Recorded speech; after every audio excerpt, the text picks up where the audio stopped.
Hi friends, welcome back our channel Geeta Ganesh నిలయం.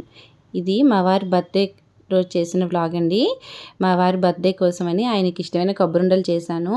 కొబ్బరుండలు నేను ఎలా చేశానో కొంచెం హెల్తీగా చూద్దాం. ముందుగా కొబ్బరికాయ ఒక కాయ తీసుకున్నాను, ఫుల్ కాయ ముక్కలు చేసుకొని కొంచెం గ్రైండ్ చేసుకుందాము. కూరలాగా చేసుకుందాము. తురుముకున్నా పర్వాలేదు. బెల్లం తీసుకున్నాను. మీ స్వీట్కి సరిపడా బెల్లం తీసుకోండి. ఎక్కువ తినేవాళ్ళు ఎక్కువ తీసుకోండి. తర్వాత స్టవ్ మీద గిన్నె పెట్టి కొంచెం వాటర్ వేసుకొని బెల్లం కరిగించేంత వరకు వెయిట్ చేయండి. సిమ్లో పెట్టి మరిగించండి. బెల్లం ఒకసారి మరిగిన తర్వాత దాన్ని వైట్ క్లాత్ మీద పెట్టి వడకాసుకోండి. వడకాసుకుంటే బెల్లంలో ఉండే చెత్త అంతా వచ్చేస్తుంది. చూసారా, నేను తీసుకున్న బెల్లంకి ఎంత చెత్త ఉందో.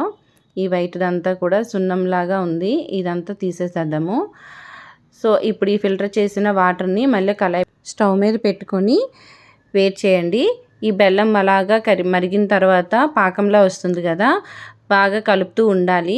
ఇలా తీగ పాకం వచ్చిన తర్వాత కొంచెం సేపు ఉంచాలి. అది కొంచెం లైట్గా ముదురుతుంది అనేటప్పుడు మనకి తెలిసిపోతుంది, దగ్గర అవుతూ ఉంటుంది కదా. అలాంటి టైంలో కొబ్బరికూర వేసుకోవాలి. కొబ్బరికూర వేసుకున్న తర్వాత బాగా కలపండి. ఇక్కడ నేను కొంచెం హెల్తీగా ఉంటుందని డ్రై ఫ్రూట్స్ అన్నీ వేసాను. ఇక్కడ pumpkin seeds, Musk melon seeds, water melon seeds, జీడిపప్పు, బాదం పప్పు అన్నీ కూడా వేసుకున్నాను. ఇంకా మన దగ్గర ఏ డ్రై ఫ్రూట్స్ ఉన్నాయో అన్నీ వేసుకోవచ్చు. కిస్మిస్ అయినా వేసుకోవచ్చు. అది కొంచెం పిల్లలు కూడా తింటే మంచిదే కదా, అందుకని డ్రై ఫ్రూట్స్ అన్నీ వేసి బాగా కలిపి చేశాను. ఎంత బాగా టేస్ట్ బాగుంటాయంటే ఇంచుమించు డ్రై ఫ్రూట్ లడ్డు లాగానే ఉంటుంది. ఈలోకి ఇది బాగా కలుపుతూ ఉండేటప్పుడు దగ్గర పడుతూ ఉంటుంది కదా, మాడిపోకుండా కలుపుతూ ఉండాలి.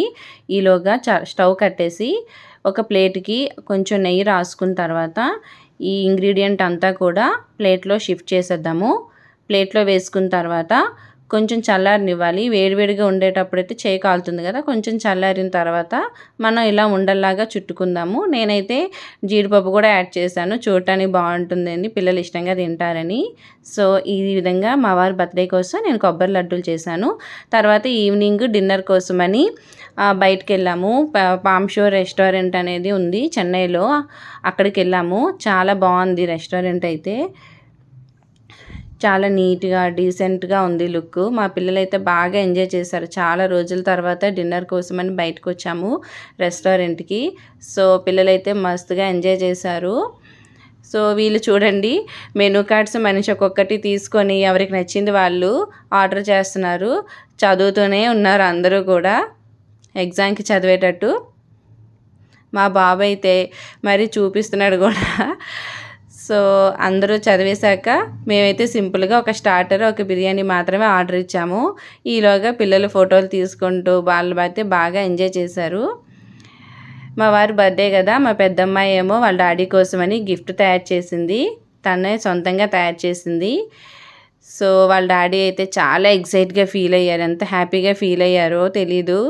మా పాప పెద్దమ్మాయి, వాళ్ళ డాడీ అంటే చాలా ఇష్టం మా పెద్దమ్మాయికి. సో అందుకని చాలా ఎక్సైటెడ్గా ఫీల్ అవుతూ ఇచ్చింది. పిల్లలైతే బాగా హ్యాపీగా ఉన్నారండి ఆ రోజు అయితే మాత్రం.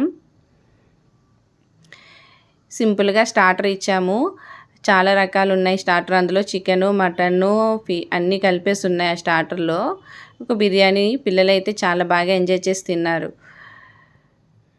బయట ఫుడ్ అంటే బయట ఫుడ్డే కదా, పిల్లలు అలాగే తింటారు ఇష్టంగా.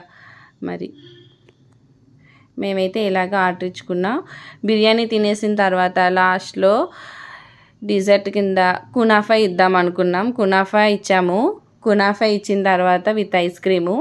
కునాఫా ఇచ్చిన తర్వాత అందులో చీజ్ ఉంది. అదేంటో వెరైటీగా ఎప్పుడు చూడలేదు చీజు. మీరు ఎప్పుడైనా తిన్నారా లేదా నాకు కామెంట్ చేయండి. బాయ్ బాయ్, నెక్స్ట్ వీడియోలో కలుద్దాం.